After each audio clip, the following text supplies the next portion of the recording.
The wedding dress hung in the corner of Evelyn's bedroom like a spectre awaiting its moment to possess her.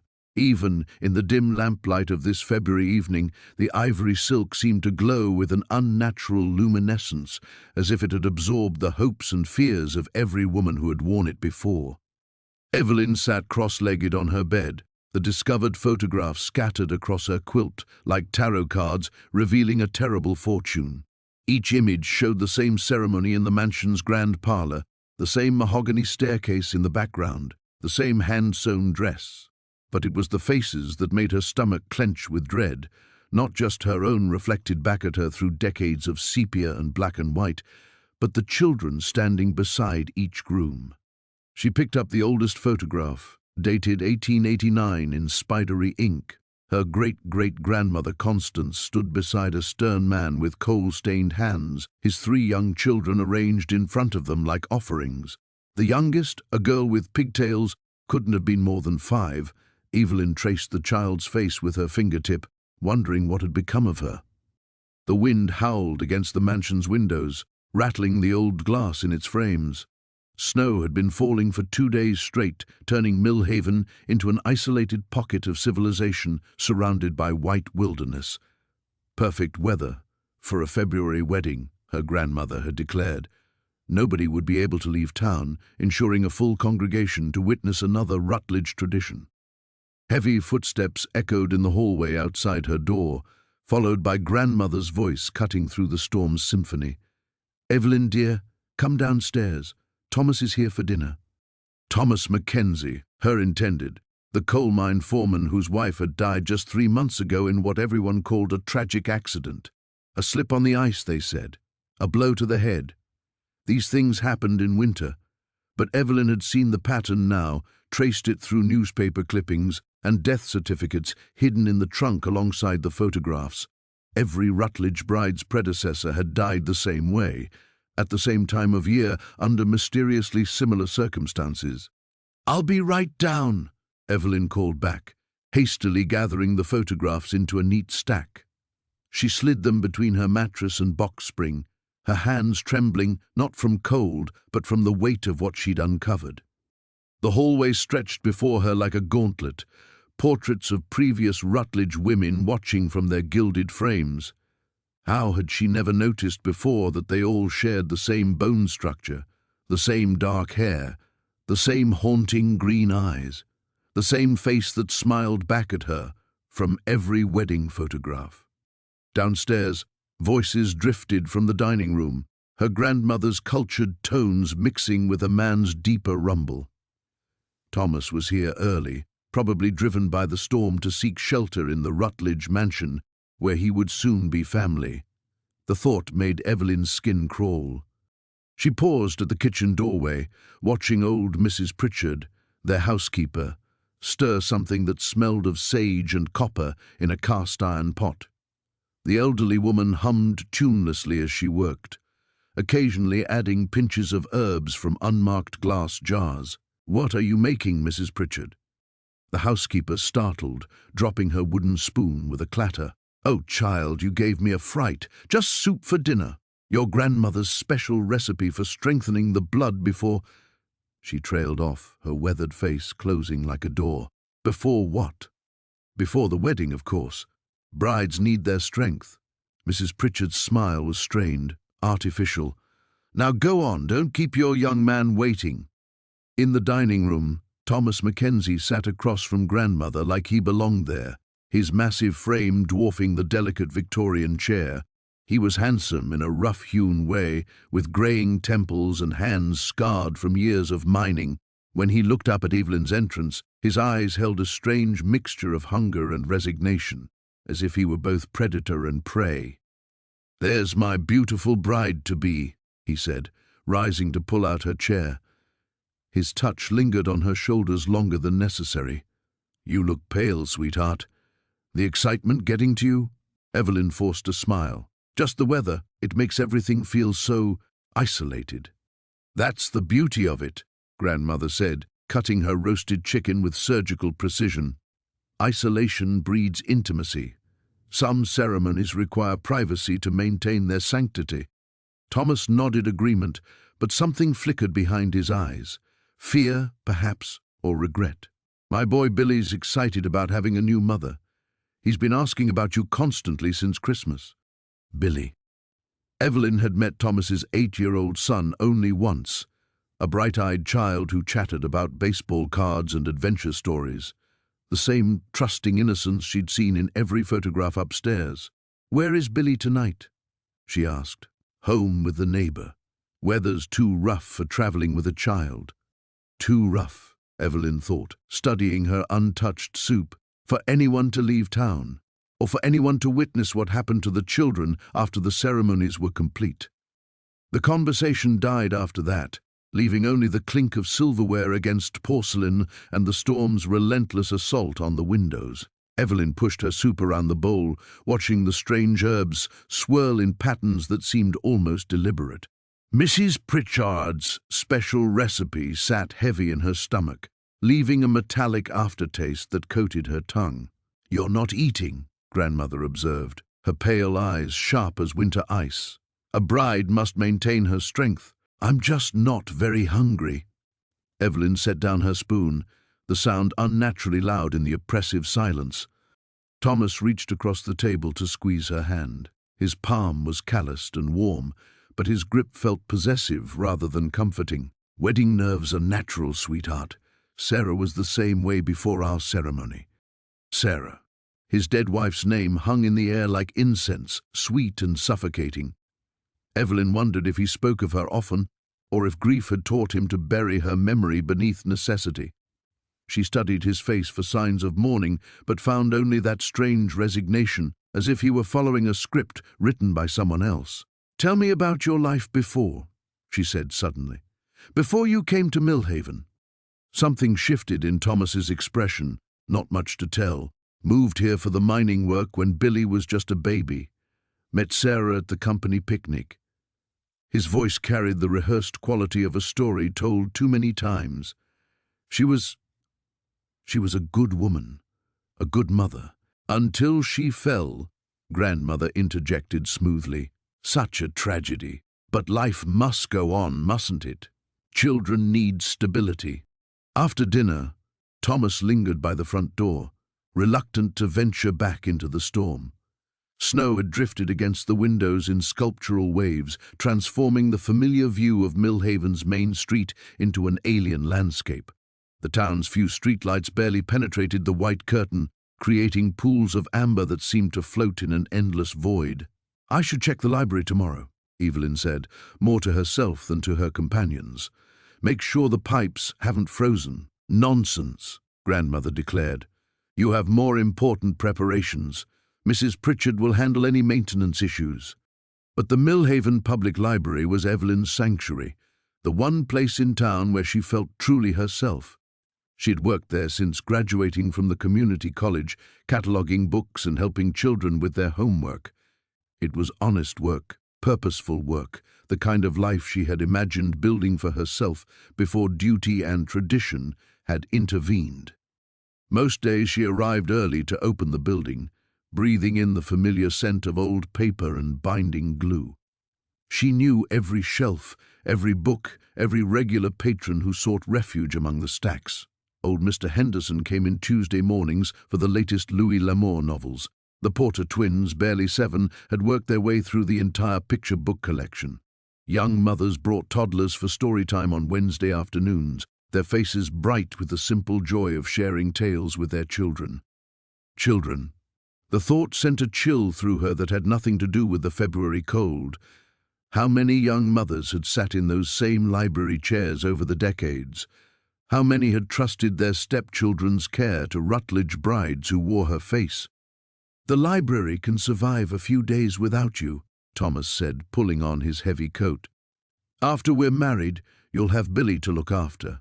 He's a good boy, but he needs guidance, needs a woman's touch." The possessive note in his voice made her skin crawl, but she nodded dutifully. This was her role now. Not the independent librarian who had once dreamed of traveling beyond Millhaven's borders, but the replacement mother for a child who would inevitably disappear after some mysterious ritual. The thought of Billy's trusting face made her throat constrict. When Thomas finally departed into the storm, grandmother retired to her room with a cup of Mrs. Pritchard's herbal tea. The mansion settled into its nighttime rhythms, old wood creaking as the temperature dropped. Evelyn waited until she heard the familiar sounds of the household sleeping before creeping back upstairs to retrieve the photographs. In her room, she spread them across her desk and lit the oil lamp for better illumination. Electric lights always seemed to flicker strangely during storms, but the steady flame revealed details that artificial lighting obscured.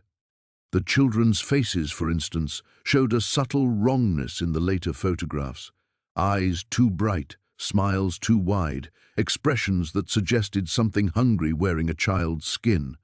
She pulled out a magnifying glass and examined the most recent photo, dated 1954, her own mother's wedding to a widower named James Crawford, whose twin daughters flanked the happy couple. Evelyn recognized the girls from a family portrait that had hung in their parlor during her childhood, though she had never thought to question why the photograph showed children who should have been her sisters, yet had never been part of their household. The oil lamp's flame danced as a draught swept through the room, casting writhing shadows across the photographs. In the shifting light, the faces seemed to move, to breathe, to watch her with dark and knowing eyes that held secrets older than memory. The photographs suddenly fluttered without warning, as though stirred by an impossible wind that touched nothing else in the room. Evelyn jerked back from her desk, knocking over the magnifying glass as the images scattered like leaves in a gale. But there was no wind. The lamp flame burned steady, the curtains hung motionless. One photograph remained on the desk, the 1954 image of her mother's wedding. As Evelyn watched, frozen with terror, the sepia tones began to shift and deepen, colors bleeding into the old paper like watercolors in rain. The faces grew clearer, more defined, until she could see every detail with crystalline precision. The way her mother's smile never reached her eyes, the unnatural pallor of the twin girls, the bridegroom's hands resting possessively on small shoulders. Then the children in the photograph turned their heads and looked directly at her. Their mouths opened in silent screams, revealing throats dark as wells. Their eyes had become hollow sockets that seemed to pull at her vision, drawing her deeper into their emptiness. The girl who should have been her sister raised one spectral hand and pointed accusingly at Evelyn, her lips forming words in a language that predated human speech. Evelyn stumbled backward, her hip striking the bedpost hard enough to leave a bruise. The impact jolted her back to reality. The photograph was just paper again, sepia and lifeless, showing nothing more sinister than a family portrait from 3 decades past.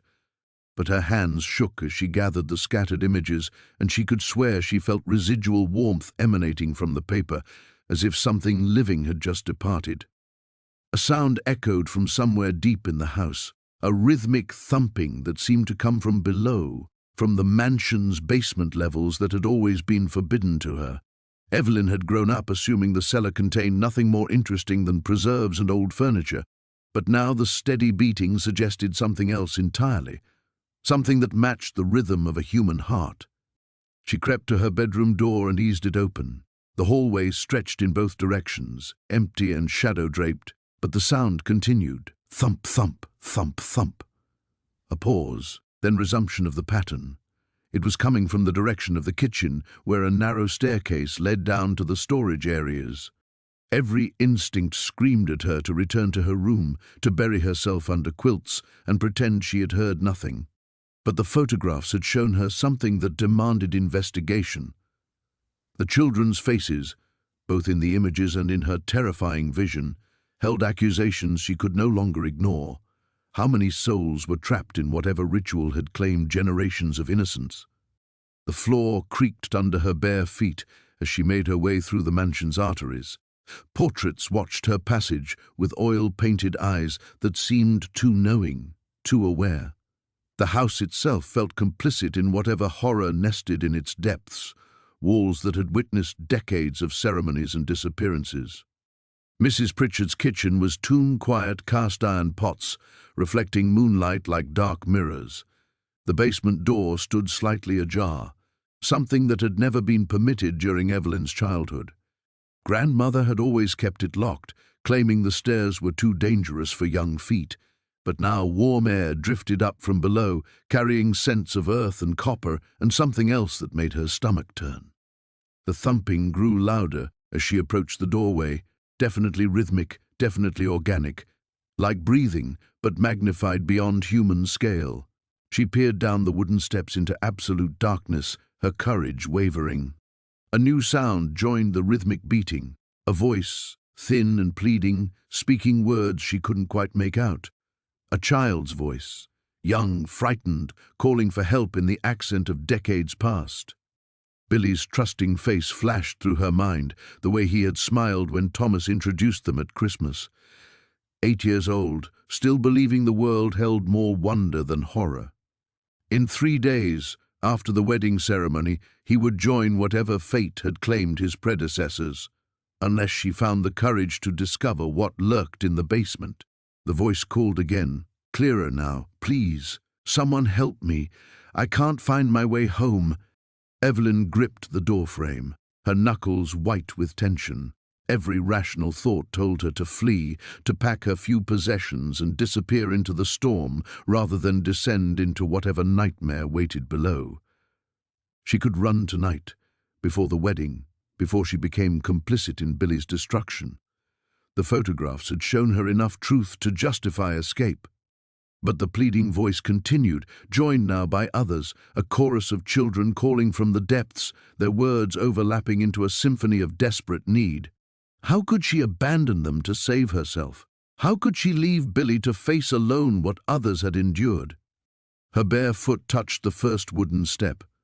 The basement exhaled around her like a living thing, and she knew with terrible certainty that whatever she found below would change everything. There would be no returning to the simple fear of an unwanted marriage. The real horror was just beginning. The choice crystallized before her: descend into the darkness and confront the truth, or flee into the winter night and leave innocents to their fate. Evelyn's foot hovered above the second step, her entire body trembling with indecision. The children's voices drifted up from the basement like smoke, their desperate pleas wrapping around her heart and squeezing until she could barely breathe. But beneath their calls lay something else, a deeper sound that made her primitive brain scream warnings. A wet, sliding noise, as if something massive shifted in the darkness below. "Run," her mind commanded. "Run, now, while you still can." She jerked her foot back, stumbling away from the basement door until her spine pressed against the kitchen wall. The rational part of her catalogued escape routes with desperate efficiency. Her bedroom window overlooked the back garden, a manageable drop into snowdrifts that would cushion her fall. She could grab her coat, what little money she'd saved from her library wages, and disappear into the storm before anyone discovered her absence. By morning, she'd be miles away, just another casualty of West Virginia's harsh winter roads. But even as she planned her flight, Billy's face haunted her thoughts, the way he'd shown her his baseball card collection at Christmas dinner, carefully explaining each player's statistics with 8-year-old solemnity. The gap-toothed grin when she'd promised to teach him to read chapter books after they became family. He trusted her completely, the way children trusted the adults meant to protect them, the way those other children had trusted their new mothers before whatever lurked in this house had claimed them.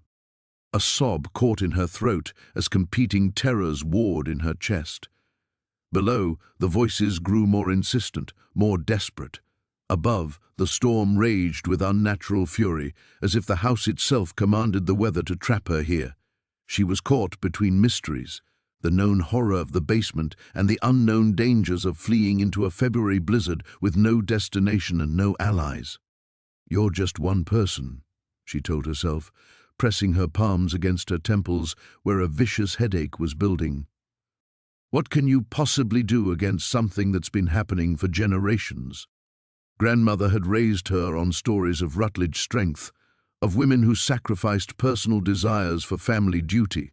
But those stories had taken on sinister new meanings since she'd discovered the photographs. How many brides had stood where she stood now, facing the same impossible choice? How many had chosen compliance over courage, telling themselves that survival was more important than resistance.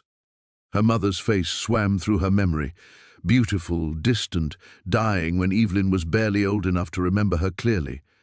Had Margaret Rutledge stood in this same kitchen 33 years ago, listening to children's voices calling from below?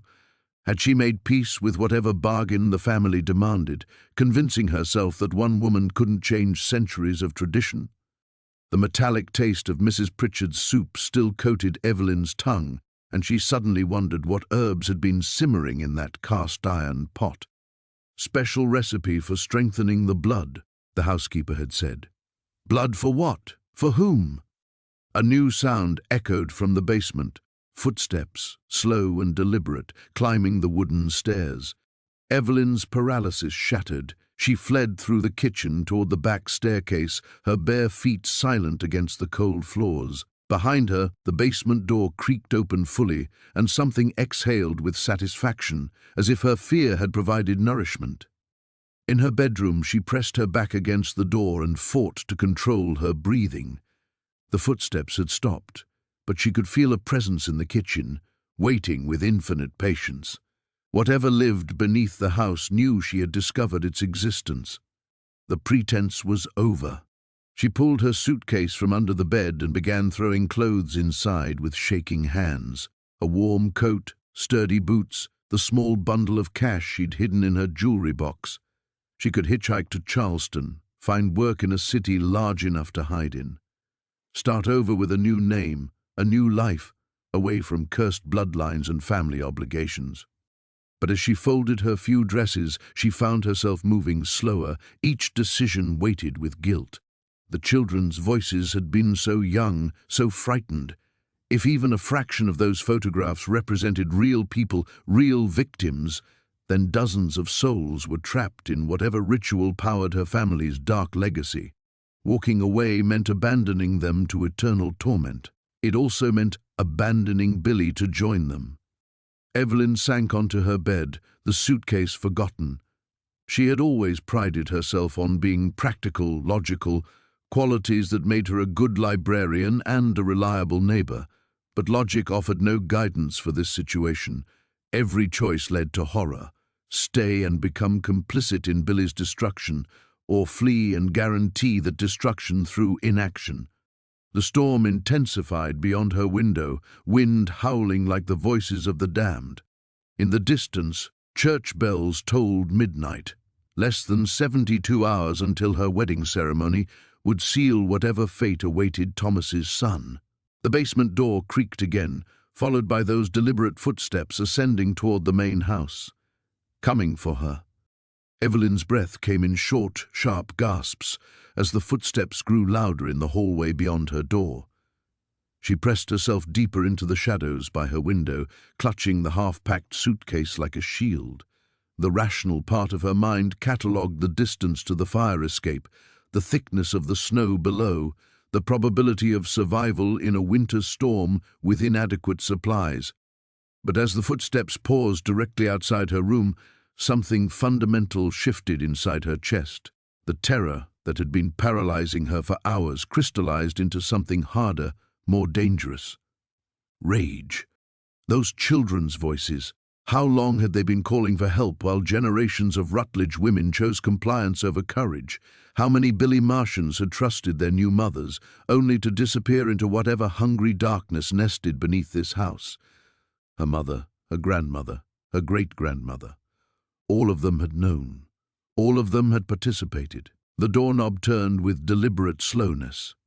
Evelyn's hand closed around the heavy brass candlestick on her nightstand. If whatever waited in the hall thought she would submit without a fight, it had gravely underestimated the fury of a woman with nothing left to lose. But the door never opened. Instead, grandmother's voice drifted through the wood, honey-sweet and poisonous. "Evelyn, dear child, I know you're awake. We need to talk." "About what?" Evelyn's voice came out steadier than she'd expected, though her grip on the candlestick never loosened. "About your responsibilities, about the photographs you found, about the choice you're struggling with even now." A soft chuckle. "Did you think we didn't know about your little investigation?" This house has eyes, darling. It always has. The admission sent ice through Evelyn's veins, but it also brought clarity. No more pretense, no more lies about family duty and tragic accidents. Whatever lived in this house had been watching her, manipulating her, feeding on her fear. The wedding ceremony wasn't just tradition, it was a trap, with Billy as bait and herself as the instrument of his destruction. "I won't do it," she said, surprised by the steel in her own voice. "I won't marry Thomas. I won't let you hurt Billy." Silence stretched between them, broken only by the storm's fury and the distant sound of something heavy shifting in the basement. When grandmother spoke again, her tone carried centuries of patient authority. "Child, you understand so little. This isn't about what you want or what you'll allow. This is about what you are, what we all are.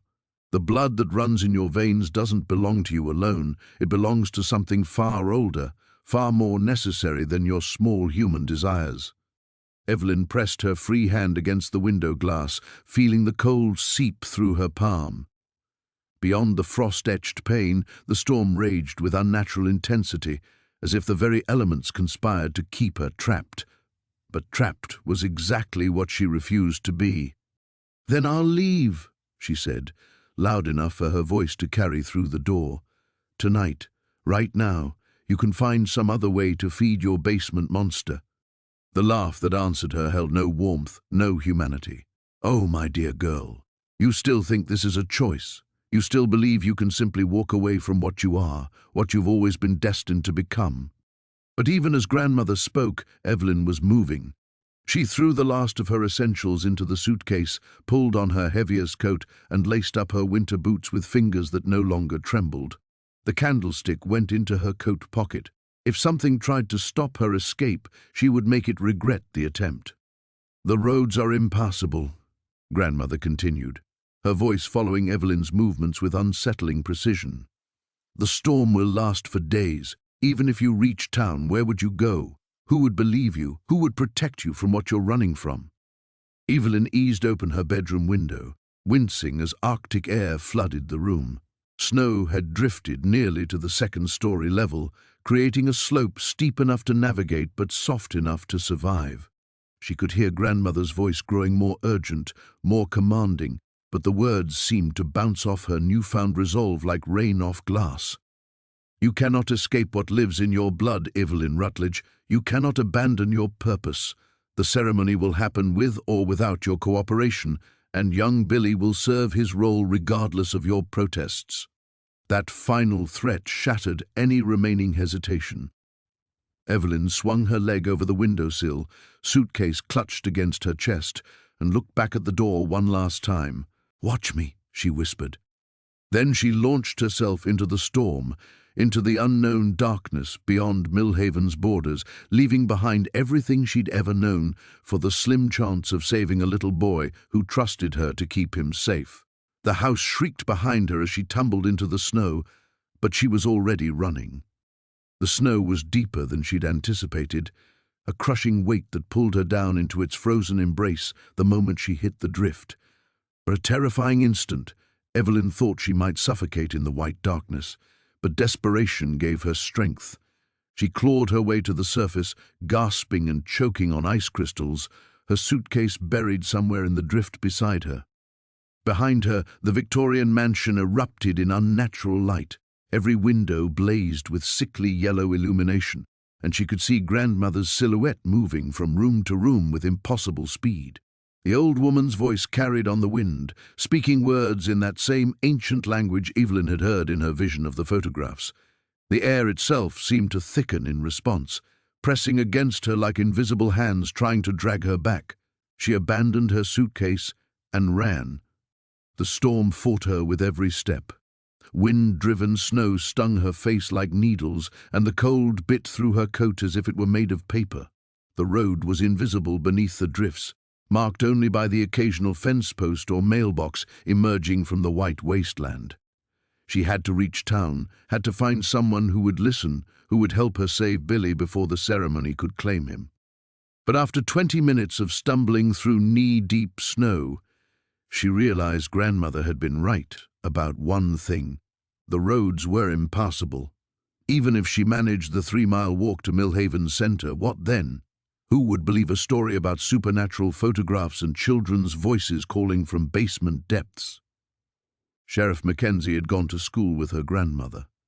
Dr. Patterson delivered half the babies in town, including Billy. They were all part of the web that had kept this secret for generations. A light appeared through the swirling snow, warm and yellow, beckoning from behind a stand of pine trees. Evelyn's frozen limbs carried her toward it without conscious decision, survival instinct overriding caution. She crashed through the tree line and found herself in the yard of a small cabin, smoke rising from its chimney like a promise of salvation. She pounded on the door with numb fists, no longer caring about propriety or explanations. The cold was killing her by degrees, and consciousness was beginning to fray at the edges. When the door opened, she nearly collapsed across the threshold. "Sweet Jesus," a woman's voice exclaimed. "Get inside, child, before you freeze to death." Strong hands pulled her into blessed warmth.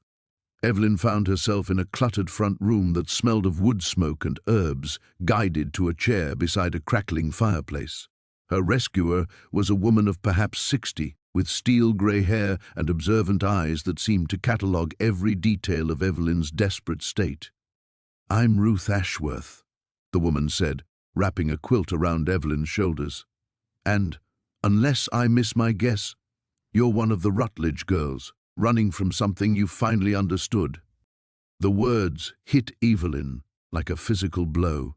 She stared at Ruth's weathered face, seeing knowledge there that went far deeper than casual observation. "You know," she whispered, "about the house, about what they do." Ruth nodded grimly, moving to the kitchen to put a kettle on the stove.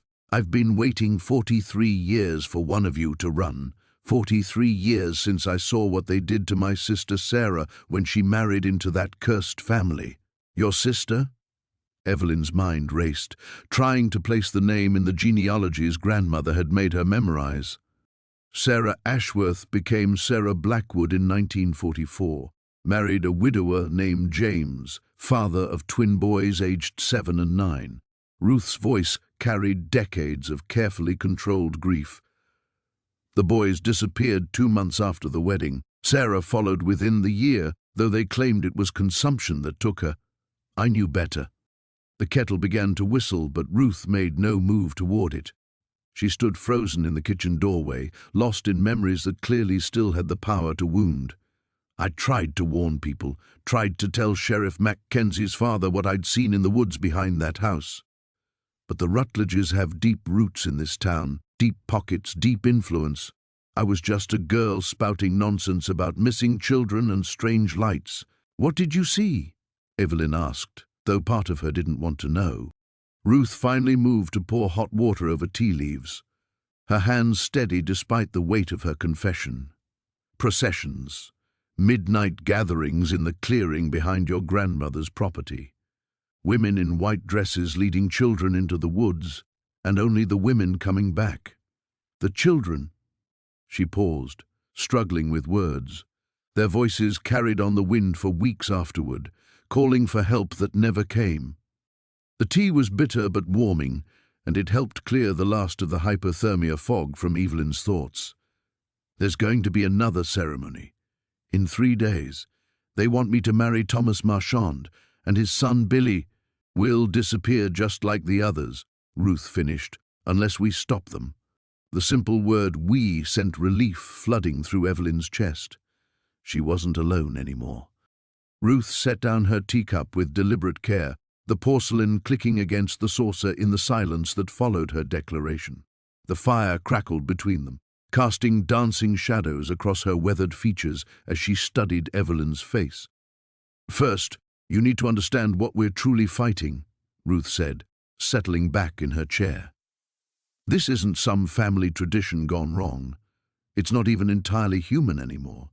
What lives in that house, what your grandmother has become, feeds on innocence.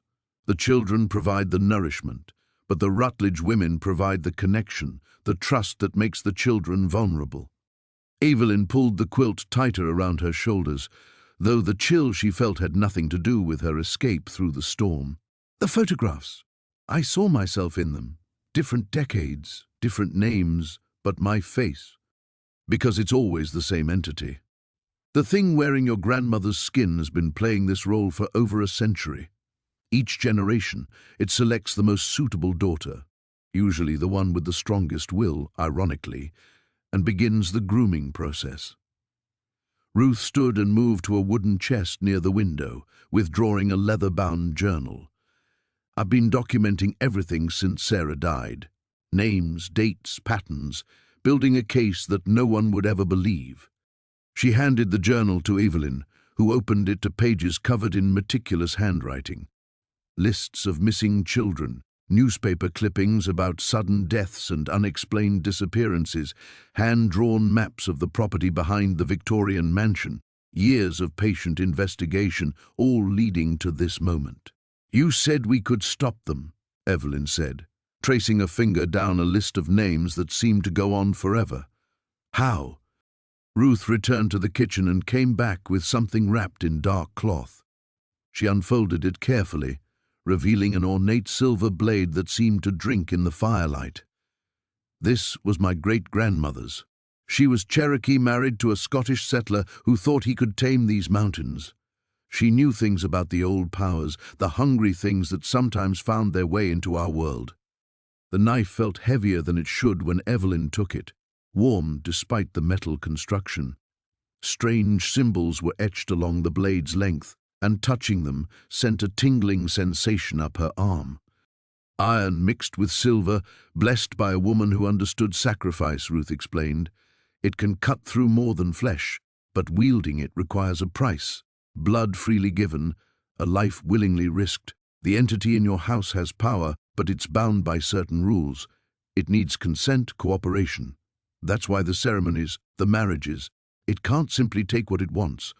Evelyn thought of Billy's trusting smile, his excitement about having a new mother to read him stories. What happens to the children? Are they dead? Not exactly. Trapped would be more accurate.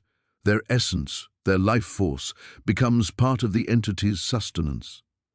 But consciousness remains, which is why you hear their voices. They're aware of their imprisonment, but powerless to escape. Ruth's expression hardened. Breaking the cycle would free them, but it means confronting something that's had over 100 years to grow stronger. The storm outside was beginning to weaken, though snow still fell steadily past the windows. Evelyn realized that dawn couldn't be far away, which meant her absence would soon be discovered. If it hadn't been already. They'll come looking for me, she said. Grandmother won't let me simply disappear. No, she won't. But she also can't force you to participate in the ceremony. The ritual requires willing acceptance of the marriage bond, even if that willingness is coerced through threats or manipulation. Running away has disrupted her timeline. Ruth moved to the window, peering through the curtains at the lightening sky. She'll try to convince you to return voluntarily.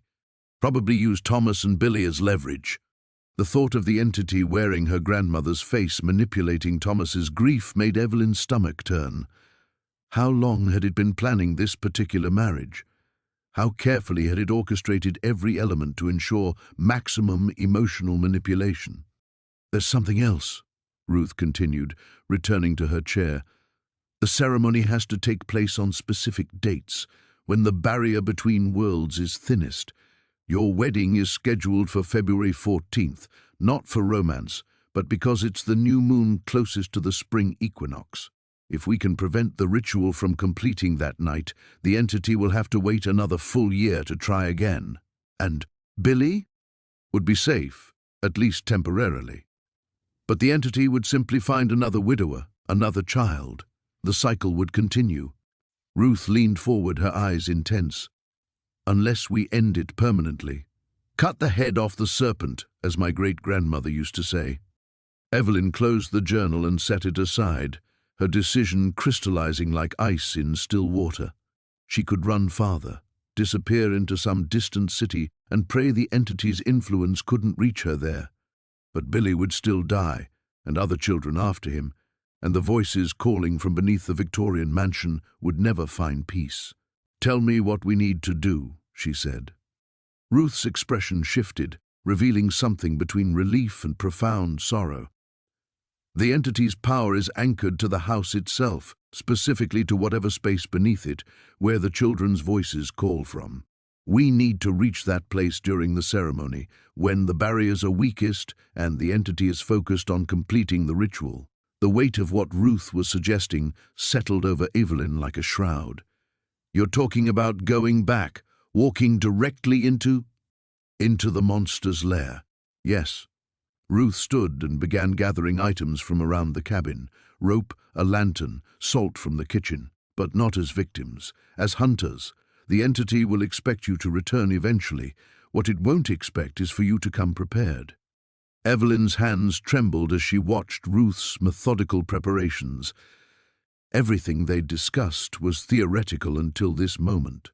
Now she was being asked to deliberately enter the place where children's souls were devoured, carrying nothing but an ancient blade and the desperate hope that a century of accumulated evil could be undone in a single night. "What about Thomas?" she asked.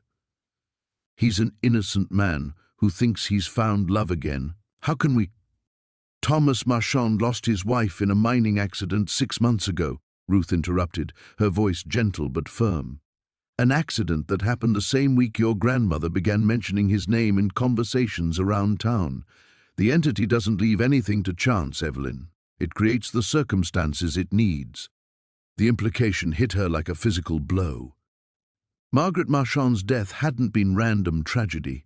It had been orchestrated murder, designed to create the perfect widower for the entity's purposes. How many other accidents throughout Millhaven's history had been carefully planned executions?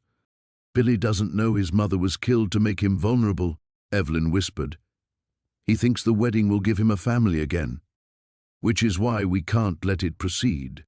The ceremony requires the bride to accept the child as her own, to open her heart completely to maternal love. That emotional bond becomes the conduit through which the entity feeds. Your genuine care for Billy would literally provide the connection it needs to drain his life force." Ruth wrapped the silver blade in its cloth and placed it in a worn leather satchel along with the other supplies. "We'll wait until tomorrow night. The ceremony is scheduled to begin at midnight, when the moon is darkest. The entity will be expecting you to arrive beforehand, probably claiming you've had a change of heart. That expectation will be its weakness. And if we're wrong, if the blade doesn't work, if the ritual is too strong—" Evelyn's voice cracked, despite her efforts to stay composed. "Then we die trying to save that little boy. And at least we die as ourselves, instead of becoming part of something monstrous." Ruth's weathered hands were steady as she secured the satchel's straps. "I've lived 43 years knowing I failed to save Sarah. I won't live another day knowing I failed to save Billy when I had the chance." Outside, the storm was finally beginning to subside. Through the cabin's frost-etched windows, Evelyn could see the first pale hints of dawn touching the mountain peaks. In the growing light, her escape through the snow seemed like something from a dream, desperate and surreal, and somehow belonging to a different person entirely. That person had been a frightened girl fleeing from shadows and half-understood threats. The woman who would return to the Victorian mansion tomorrow night would be something else entirely, a predator in her own right, armed with knowledge and purpose and the terrible clarity that comes from having nothing left to lose. "The entity will try to break your resolve," Ruth warned, settling into her chair with the exhausted air of someone who has finally shared a burden carried too long in solitude. "It will show you visions of the children's suffering, threaten Billy's immediate death, promise that submission is the only way to minimize harm. Everything it says will be designed to make you doubt, to make surrender seem like mercy." "How do you know so much about how it operates?" Ruth's smile held decades of pain. "Because I've been dreaming of Sarah for 43 years. Every night she comes to me and begs me to save the others. She tells me what she sees in that place beneath the house, what she's become part of. The entity doesn't just consume the children, it forces the women to watch, to participate, to become willing accomplices in their own damnation. The fire had burned low while they talked, casting the cabin into deeper shadows. Evelyn pulled the quilt tighter and tried to imagine herself walking back through those ornate front doors, smiling at grandmother's face while knowing what lived behind those familiar features. 24 hours to prepare for a confrontation with something that had been perfecting its predatory techniques for over a century. 24 hours to transform herself from prey into hunter. 24 hours to save Billy's life or die trying. The next evening arrived with unnatural swiftness, as if time itself conspired against them. Evelyn stood at Ruth's cabin window, watching shadows lengthen across the snow-covered landscape, while her mentor made final preparations. The silver blade felt cold against her ribs, where she'd strapped it beneath her coat, and every breath seemed to carry the weight of impending doom. "Remember," Ruth said, checking the rope coiled around her shoulder for the third time. "We enter through the cellar doors behind the house.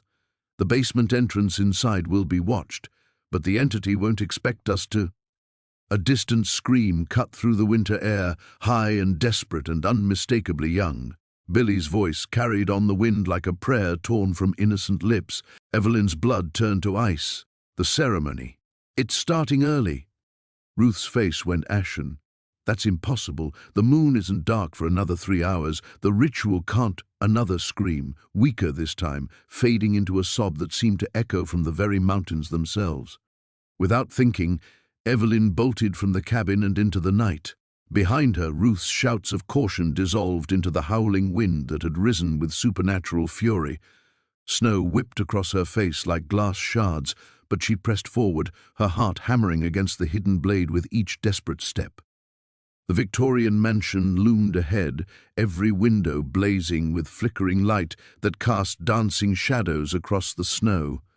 But it was the glow emanating from behind the house that stopped her cold, an unnatural phosphorescence that seemed to pulse with malevolent life, turning the winter landscape into something from a fevered dream. She circled toward the back of the property, keeping to the tree line until she could see the source of the light. Where Ruth had described overgrown cellar doors, a gaping maw now opened into the earth itself. Stone steps descended into depths that seemed to swallow the strange luminescence, and from those depths came sounds that no human throat should produce, chanting in languages that predated civilization, punctuated by a child's whimpering. "Evelyn!" The voice behind her was gentle, familiar, achingly normal. She turned to find Thomas Marchand standing among the pine trees, his face streaked with tears and his eyes holding depths of anguish that made her soul clench. "Thank God you're here. Something's wrong with Billy. They said you could help him, but I don't understand what's happening." The genuine terror in his voice nearly undid her. This man had no idea he was being used, that his love for his son had made them both perfect pawns in a century-old game of predation. "Thomas, we need to get away from here. Take Billy and run." "I can't."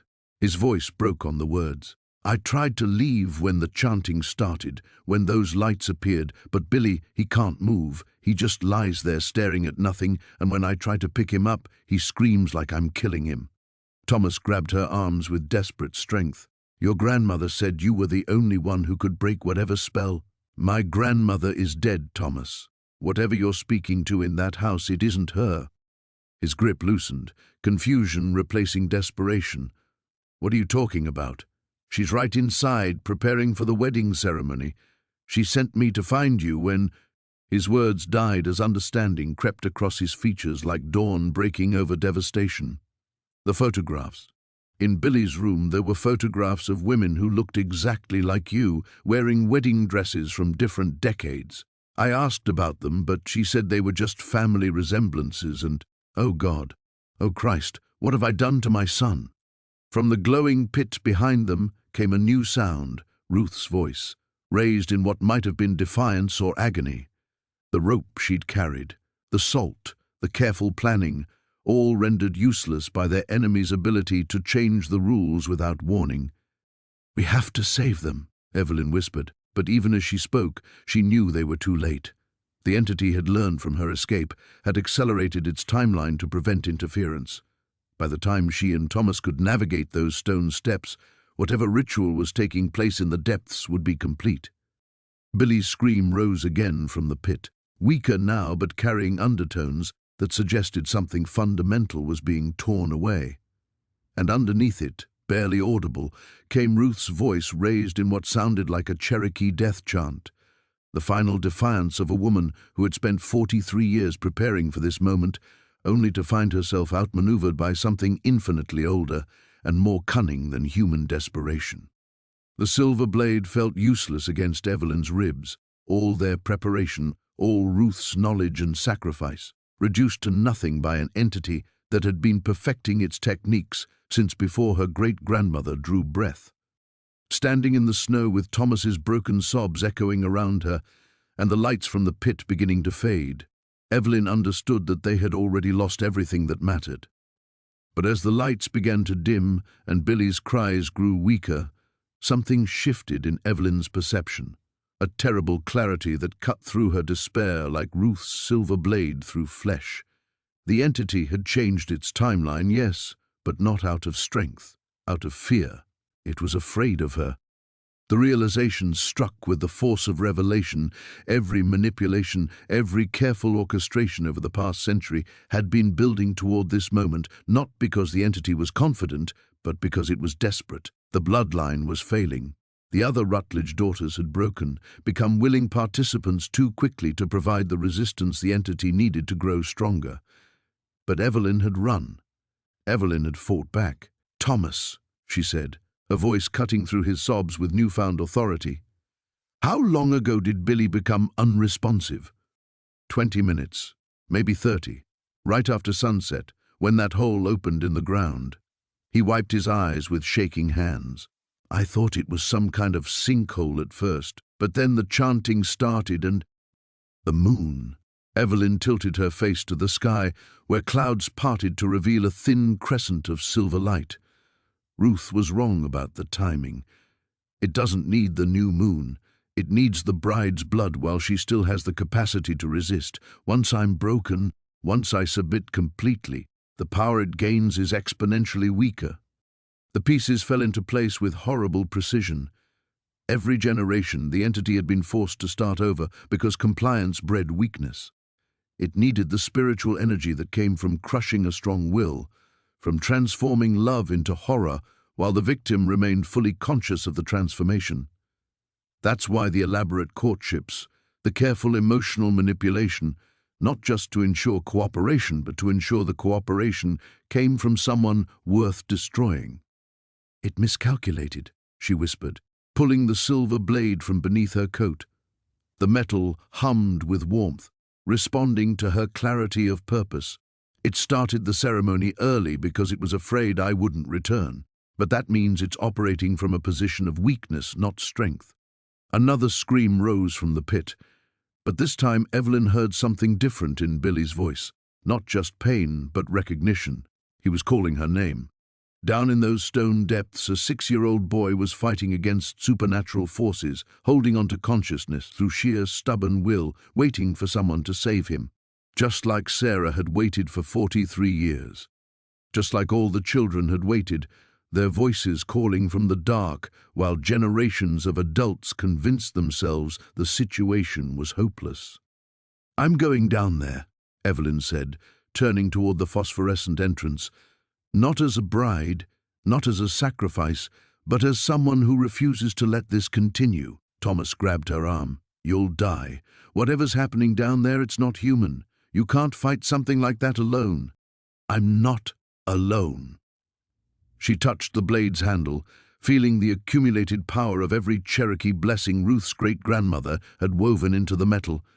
"And I'm not going as a victim, I'm going as an ending." The distinction felt crucial as she approached the stone steps. Every Rutledge daughter before her had descended into this place as a bride, bound by ceremony and expectation, and the terrible weight of familial duty, but those bonds only had power if she acknowledged them. The entity could not simply take what it wanted. Ruth had been right about that. It needed consent, cooperation, submission. What it would get instead was war.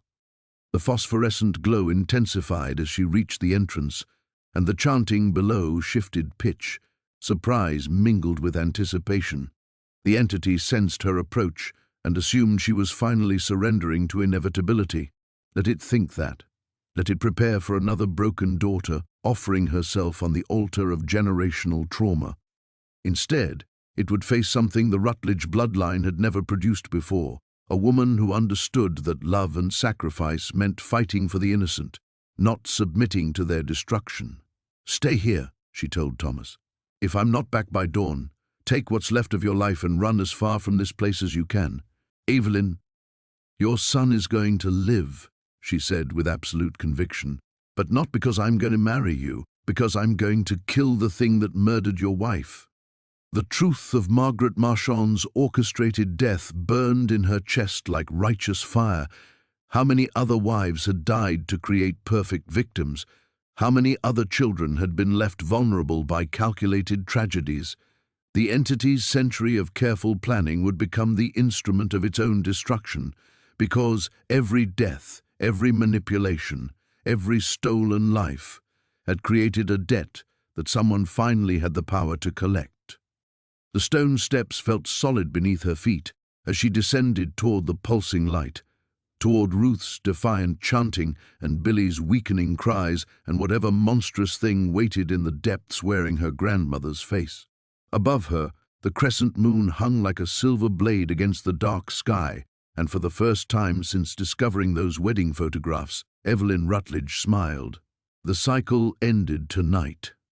The silver blade hummed against her ribs with each step downward, its warmth spreading through her chest like liquid courage. The phosphorescent glow ahead pulsed in rhythm with something vast and alien, not a heartbeat, but something deeper, more primal, the breathing of something that had learned to mimic life without ever understanding it. Ruth's chanting grew clearer as Evelyn descended, the Cherokee words rising and falling in patterns that seemed to push against the unnatural light. But underneath the defiant cadence, she heard strain, the voice of a woman fighting a battle she couldn't win alone. The entity had Ruth trapped, probably bound by the same supernatural constraints that held Billy immobile, but she was still fighting, still buying time. "Grandmother?" Evelyn called out, letting her voice carry the tremulous hope of a lost girl seeking comfort. "I've come home. I'm sorry I ran. I understand now what I have to do." The chanting stopped abruptly. In the sudden silence, she heard Billy's labored breathing and something else, a sound like wind through dry leaves, though no breeze stirred in these depths. When the entity spoke, it used her grandmother's voice but couldn't quite master the inflections, couldn't hide the hungry anticipation that leaked through every syllable. "My darling girl, I knew you would see reason. Love requires sacrifice, and sacrifice requires submission," Evelyn finished, stepping into the chamber proper. What she saw there nearly shattered her newfound resolve. The space was larger than any basement had a right to be, its stone walls carved with symbols that hurt to look at directly. In the center, Billy lay motionless on a raised platform of black stone, his small chest rising and falling in shallow gasps. His eyes tracked to her face when she entered, and the relief there was so profound it nearly brought her to her knees. Ruth knelt beside him, her hands glowing with silver light as she pressed them against the boy's forehead. The Cherokee woman's face was etched with exhaustion, but her eyes blazed with protective fury. Blood trickled from her nose, where the entity's power pressed against her defenses, yet she held her position like a guardian angel carved from granite. And behind them both stood Grandmother, or the thing wearing her face. It smiled with genuine affection, as if Evelyn's arrival was the answer to every prayer. The wedding dress draped over its arm was yellowed with age, the same gown from all those photographs, waiting for another generation to stain it with fresh sacrifice. "You tried to poison her against me," the entity said to Ruth, without taking its eyes from Evelyn. "You filled her head with stories and superstitions, made her afraid of love itself, but blood calls to blood, and duty calls to duty. She understands now that running only delays the inevitable." Evelyn forced herself to nod, to take another step closer. "I do understand. I've always understood, even when I was afraid. The dream started when I was Billy's age. Visions of children calling for help, of mothers who loved them enough to do anything to save them. She let tears gather in her eyes, not entirely feigned. I thought fighting would save them, but fighting is what's been keeping them trapped, isn't it? Ruth's eyes widened in horror. Evelyn, no. Don't listen to... She's tired, the entity interrupted, its voice warm with false sympathy. 43 years of guilt has broken her mind. She thinks she's protecting the children when she's actually prolonging their suffering. Every moment of resistance is another moment they remain suspended between life and death, unable to find peace. It was a masterful lie, woven through with just enough truth to sound plausible.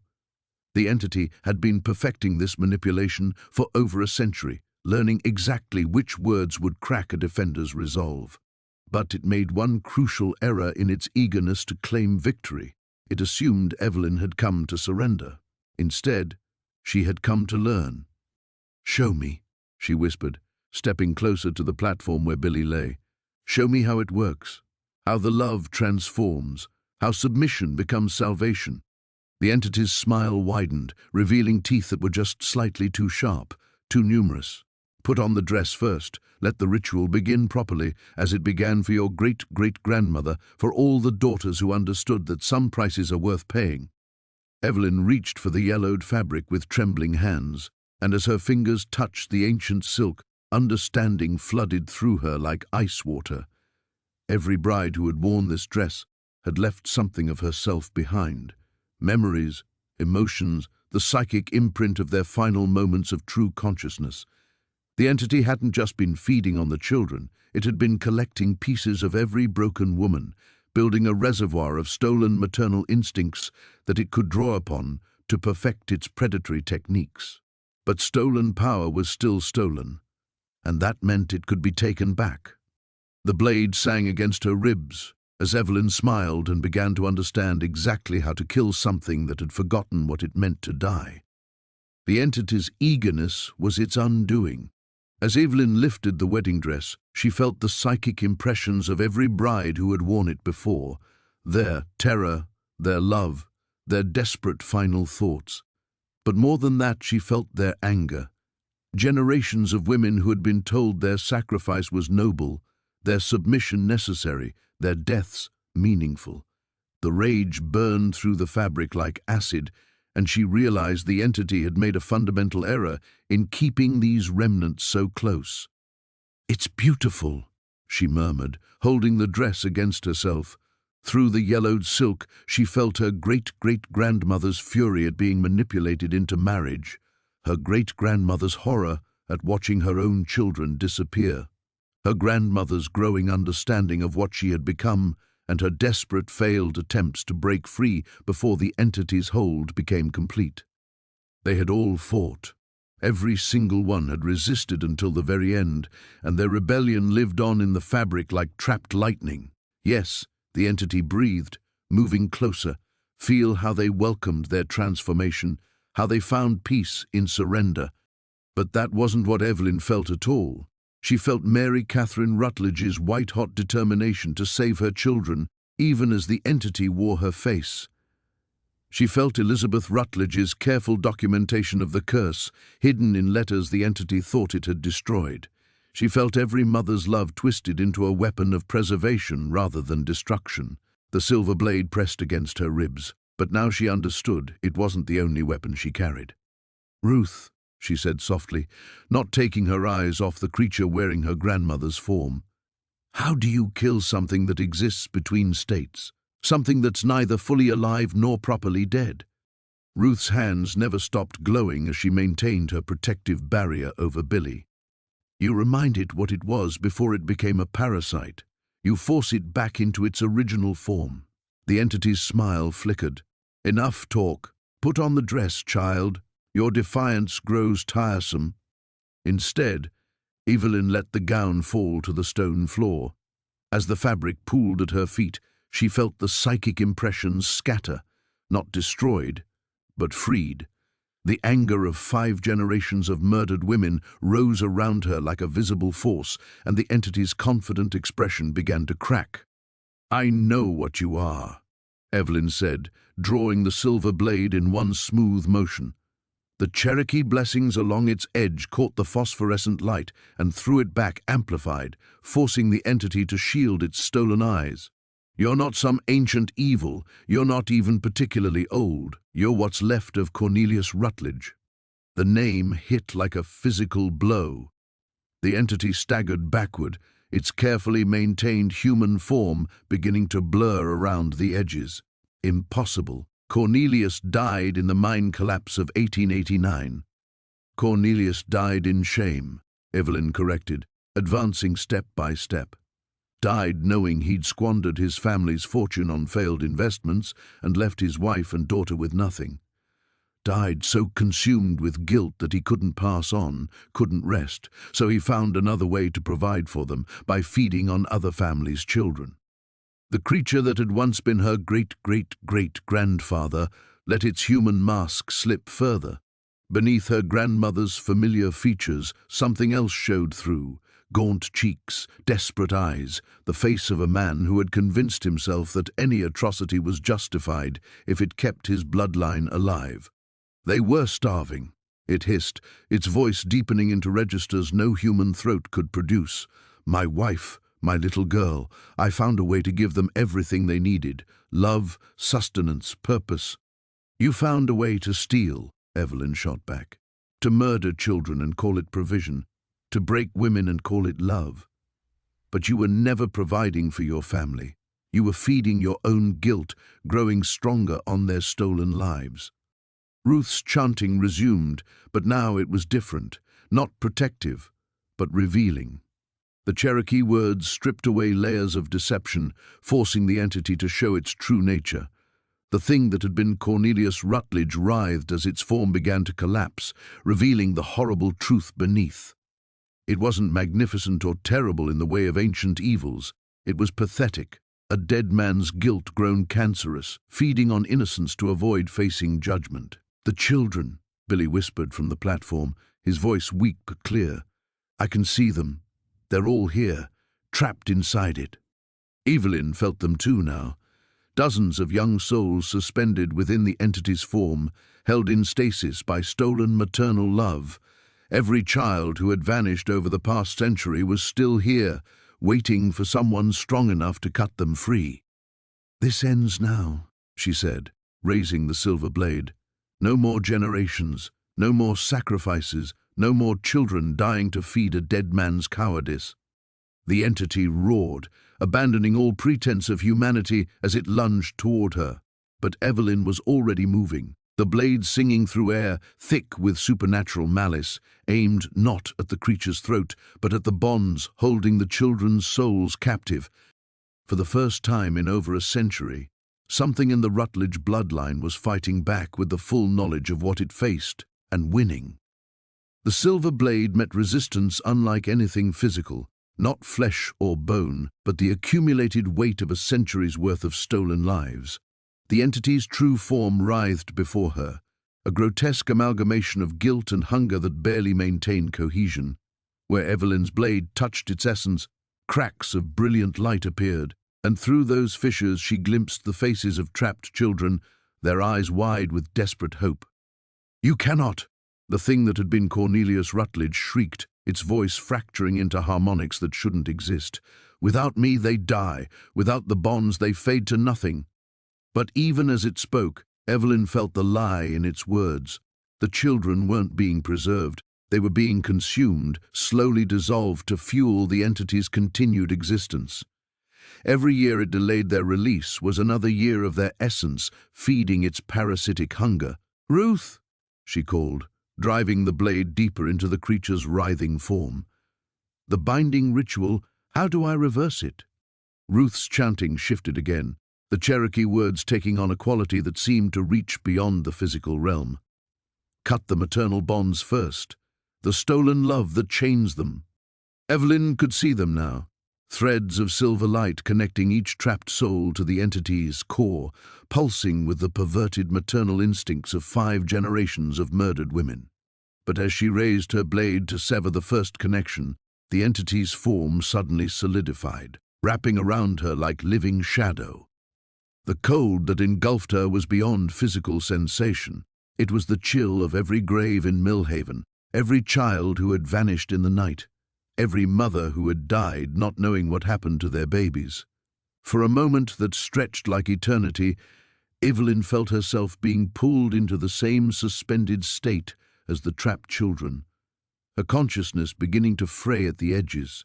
Then Billy's voice cut through the darkness like a lifeline.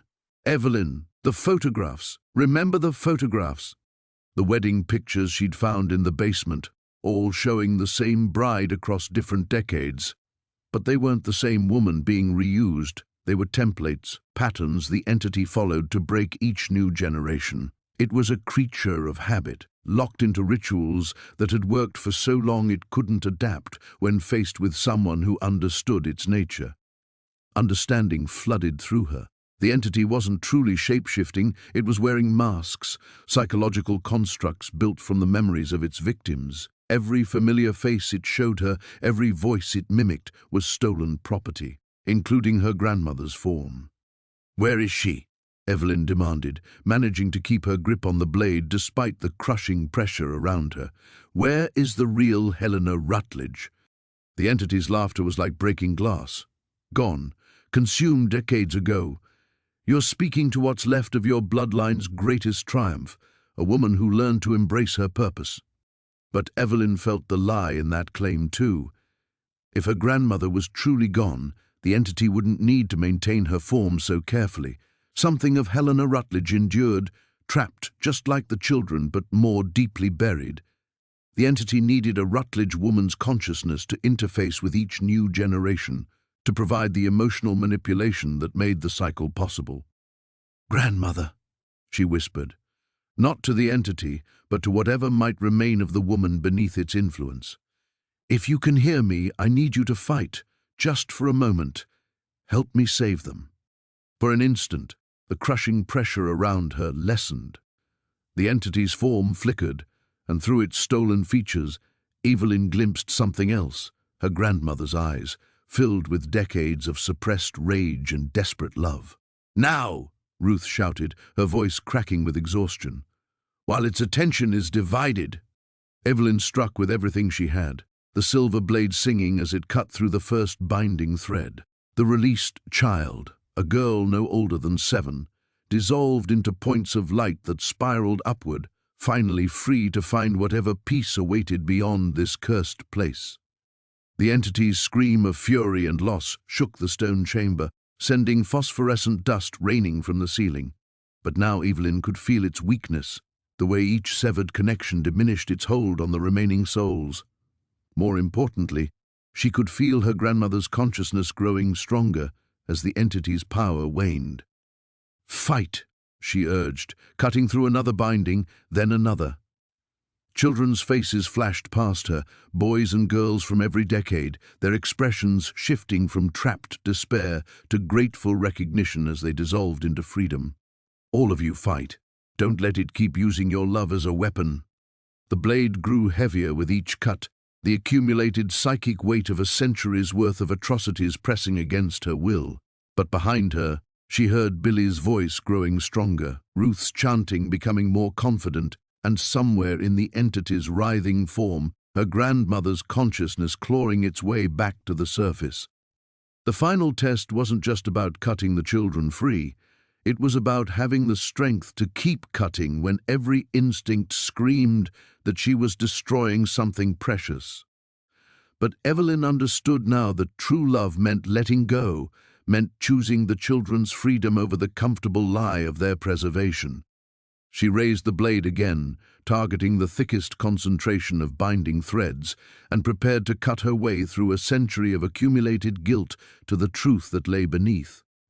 The silver blade descended through the densest cluster of binding threads, and the entity's anguish became something beyond sound, a vibration that threatened to crack the ancient stones around them.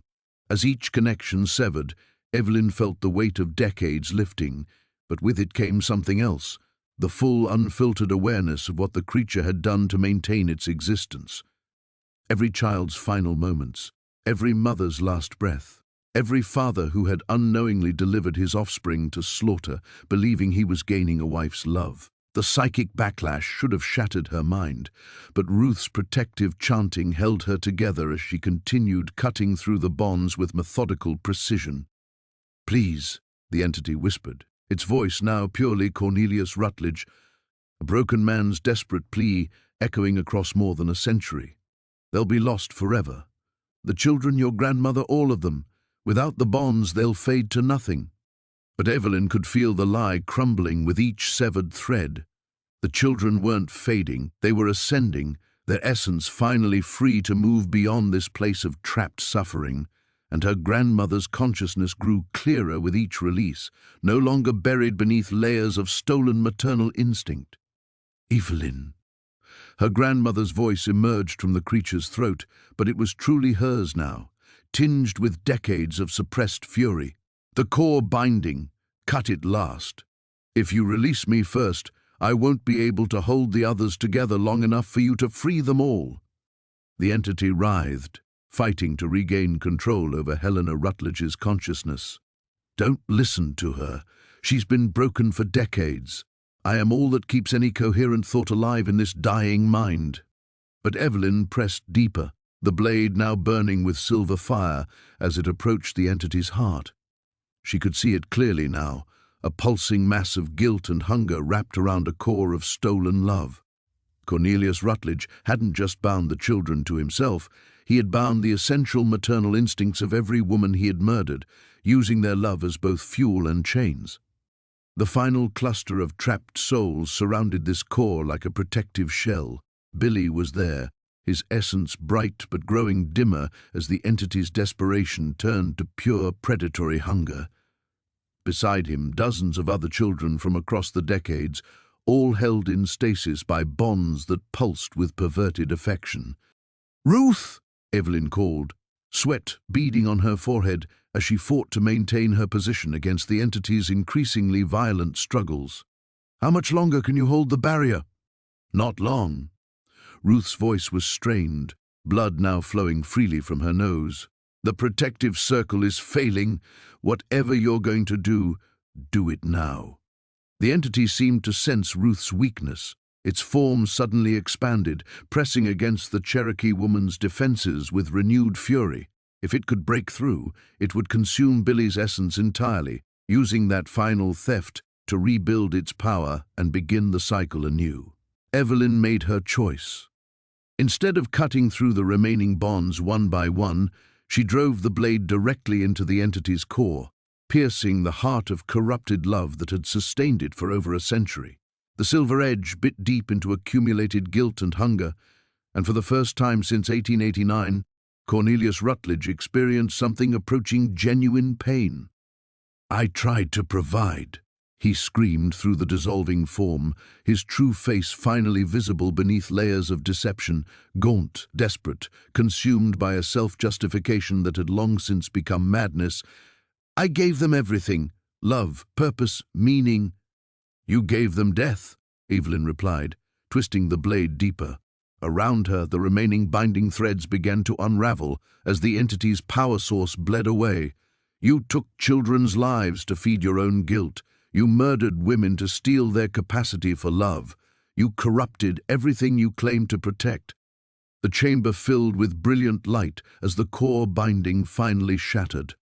Helena Rutledge's consciousness blazed forth, no longer trapped within the entity's form, but standing beside her granddaughter as a figure of silver flame. Her hand covered Evelyn's on the blade's hilt, adding her strength to the final push. "For all the children," her grandmother whispered. "For all the mothers, for all the fathers who never knew their grief was built on lies." Together, they drove the blessed silver through the heart of a century's worth of accumulated atrocity. The entity that had been Cornelius Rutledge screamed once more, not in fury now, but in something that might have been relief, before dissolving into points of light that spiraled upward with the freed souls of its victims. The last thing Evelyn saw before exhaustion claimed her was Billy sitting up on the stone platform, his eyes clear and bright, surrounded by Ruth's protective glow as the ancient chamber began to collapse around them. The curse was broken, the bloodline freed, and for the first time in 5 generations, a Rutledge woman, had chosen love over duty. True love, the kind that demanded freedom rather than sacrifice. The confrontation was over.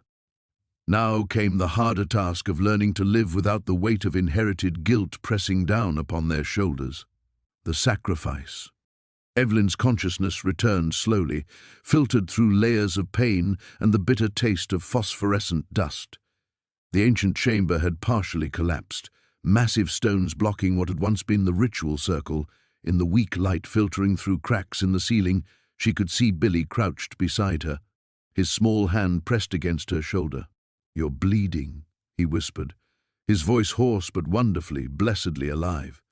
She tried to sit up and immediately regretted it. Pain lanced through her ribs where falling debris had struck her, and her left arm hung at an angle that suggested something was seriously wrong. But she was alive, Billy was alive, and the oppressive weight that had pressed against her mind for weeks was finally gone. "Ruth?" she managed to ask. Billy's expression darkened slightly. "She's hurt bad. The barrier took almost everything she had, and then when the ceiling started coming down..." He gestured toward a pile of rubble near what had been the chamber's entrance. Evelyn forced herself upright despite the pain and saw Ruth pinned beneath a fallen beam. The Cherokee woman's eyes were open, but her breathing was shallow and labored. Dark stains spread across the stone beneath her, and her protective amulets had been scattered by the impact. "The passage," Ruth whispered as Evelyn crawled toward her. "Blocked, no way back through the basement." The terrible reality settled over them like the dust that continued to fall from above. They were trapped in a collapsed chamber beneath tons of earth and stone, with Ruth critically injured and Evelyn's own condition deteriorating. The entity might be destroyed, the curse broken, but they were going to die here in the dark. "There has to be another way out," Billy said, but his voice carried no conviction. They all understood the situation. The Rutledge basement had been their only access point, and now it was sealed beneath immovable stone. Evelyn felt something wet on her cheeks and realized she was crying, not from pain or fear, but from a grief so profound it threatened to overwhelm her remaining strength. They had won. The children were free, the bloodline no longer cursed, the entity that had fed on innocent lives for over a century was finally destroyed. But the cost... "I'm sorry," she whispered to Billy, gathering him against her uninjured side. "I'm so sorry I couldn't get you out of here." But Billy pulled back, his young face set with determination that reminded her painfully of her grandmother. "You saved everyone. All those kids who were trapped, I saw them go free. They were smiling, Evelyn. Really smiling for the first time in decades." Ruth's weak laughter drew their attention. "Cherokee stories," she murmured, blood flecking her lips, "always about sacrifice. Nothing valuable comes without cost." "This isn't valuable," Evelyn protested. "This is just dying in the dark for nothing." "Not for nothing." Ruth's hand moved slightly, pointing toward a section of wall where silver light still flickered faintly. "Your grandmother, she's still here." Evelyn looked where Ruth indicated and felt her breath catch. Helena Rutledge's spirit stood in the shadows, no longer the brilliant flame of consciousness that had emerged during the final battle, but a gentle presence that seemed to pulse with quiet determination. The bloodline was the binding. Her grandmother's voice whispered through the chamber, seeming to come from everywhere at once. As long as a Rutledge woman lived, the entity could return. As long as the family continued, the cycle could begin again. The meaning hit Evelyn like a physical blow. No, there has to be another way. "Child." Her grandmother's spirit moved closer, and Evelyn felt a touch like warm sunlight against her cheek. "You broke the immediate curse, yes, but the deeper binding, the one written into our very blood, that requires a different sacrifice." Billy's grip on her arm tightened. "What does she mean?" Evelyn closed her eyes, understanding flooding through her with crystalline clarity. The entity had been destroyed, but the potential for its return remained as long as the Rutledge line continued. The curse wasn't just about arranged marriages or stolen children. It was woven into the family's genetic legacy, waiting to resurface in some new form whenever conditions were right. "The line has to end," she said quietly. "No more Rutledge daughters, no more inherited guilt, no more supernatural parasites feeding on our family's capacity for love." She looked at Billy, this beautiful boy who had survived horrors no child should face, and felt her heart breaking with the magnitude of what was required. By staying here, by accepting death in this collapsed chamber, she would ensure that the Rutledge bloodline died with her. The sacrifice wasn't just her life, it was the future she might have had, the children she might have raised, the love she might have shared with someone who chose her freely. But as her grandmother's spirit began to fade, moving toward whatever peace awaited beyond this cursed place, Evelyn felt something unexpected, not regret, but profound relief. The weight of 5 generations was finally lifting, and with it went the terrible responsibility of passing this burden to another generation. The bloodline would end here, in darkness and sacrifice. But it would end clean. But even as that acceptance settled over her like a shroud, Billy's voice cut through her resignation with startling clarity. "You're wrong." Evelyn opened her eyes to find the boy staring at her with an intensity that seemed far older than his years. "Billy, you don't understand." "I understand plenty." He pulled away from her embrace, standing despite the unstable rubble around them. "You think dying here makes you a hero, but it doesn't. It just makes you another victim of that thing's lies." Ruth stirred weakly, her eyes focusing on the boy with something approaching wonder. "Child speaks truth," she whispered. Entity fed on despair, fed on belief that sacrifice was only answer. "The bloodline," Evelyn protested, but her grandmother's spirit was already shaking its luminous head. "Was never the true binding." Helena's voice carried new certainty. "I see that now, free of its influence. The entity made us believe our blood was cursed to keep us trapped in cycles of guilt and sacrifice.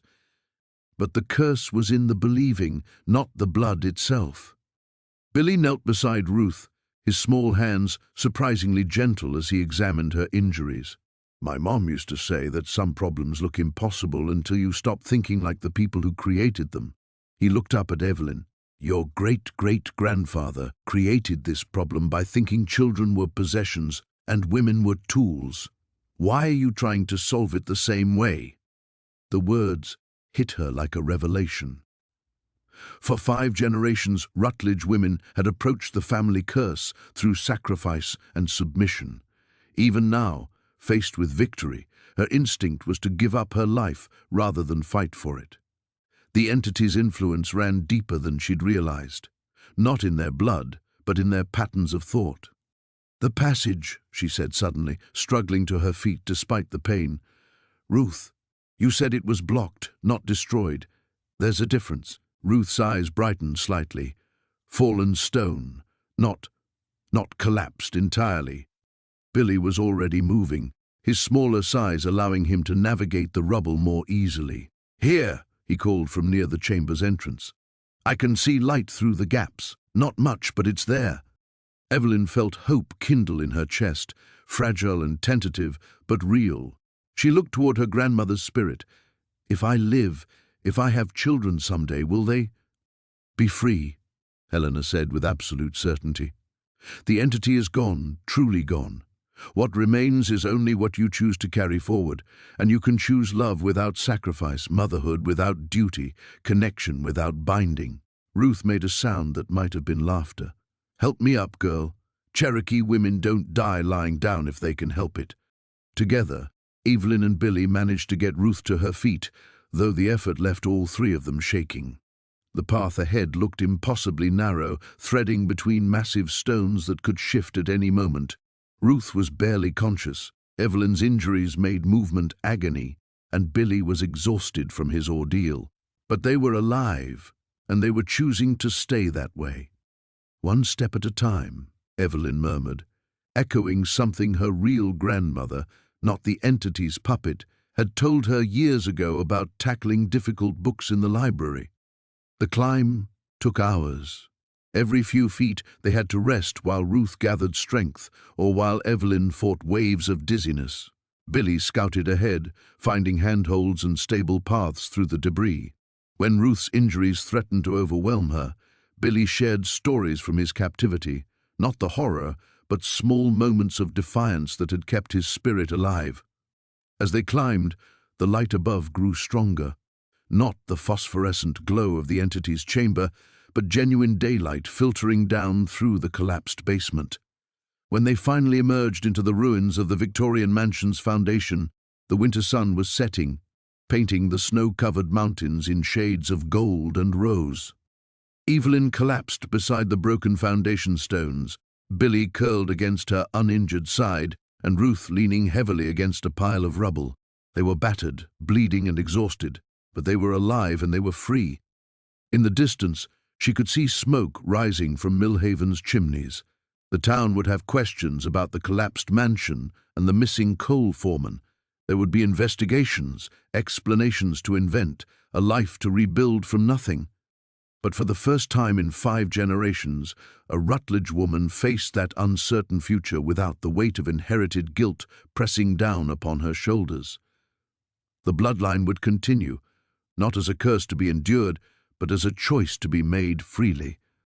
As her grandmother's spirit finally faded into whatever peace awaited beyond this world, Evelyn felt the last threads of the old binding dissolve. She was alone now with her own decisions, her own mistakes, her own possibilities. It was terrifying and wonderful in equal measure. The walk into Millhaven felt like crossing between 2 different worlds. Every step down the mountain path reminded Evelyn of who she had been just days ago, a dutiful librarian preparing for an arranged marriage, weighted down by generations of inherited guilt. Now supporting Ruth on one side while Billy held her other hand, she felt the profound disorientation of returning to a place that looked exactly the same while she had been fundamentally transformed. The first person to spot them was Mrs. Chen from the general store, who dropped her bag of rock salt and ran toward them with surprising speed. "Evelyn! Dear God, what happened to you? Where have you been? The whole town's been searching." "There was an accident," Evelyn said carefully, the lie feeling strange on her tongue. Strange not because it was false, but because for the first time in her life she was choosing her own version of truth rather than accepting someone else's. The mansion collapsed.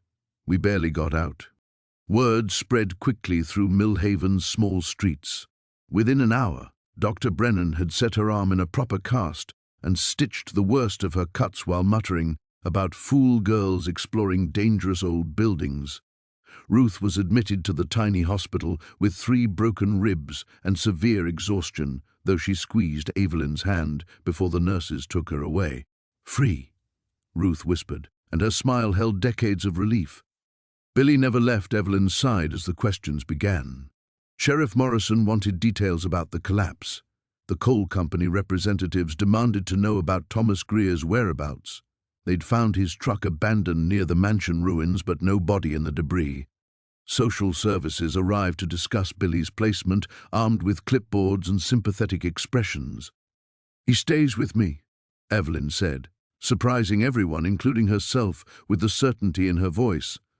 The old Evelyn would have deferred to authority, accepted whatever arrangements adults deemed appropriate. But watching Billy shrink against her side as strangers discussed his future like a logistical problem, she felt something fierce and protective rise within her. "Miss Rutledge, you're unmarried and injured," the social worker said gently. "Surely a more traditional family setting would be with people who don't know what he's been through." Evelyn's voice carried an edge that made the woman step back. "Billy and I survived something terrible together.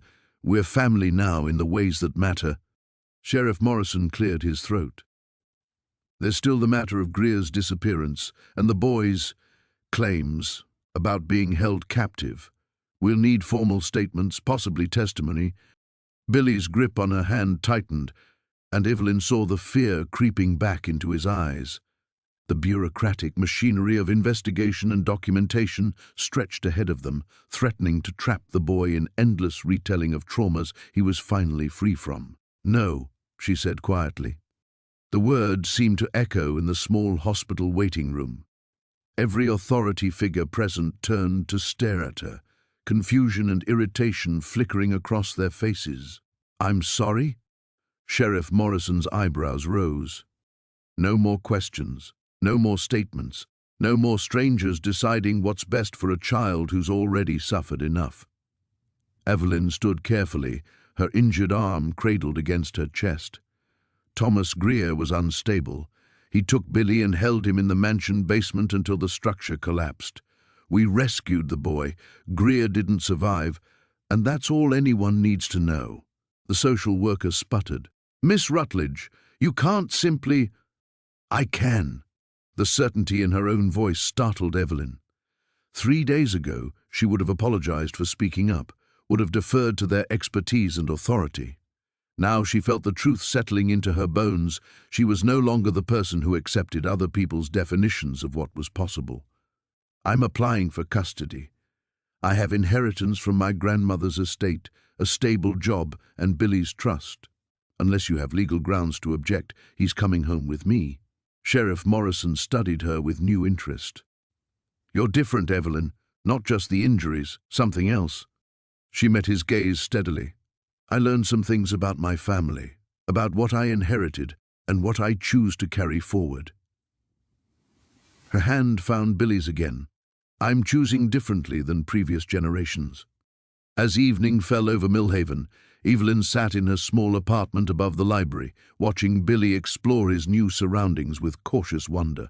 The space that had felt cramped and temporary just days ago now seemed full of possibility.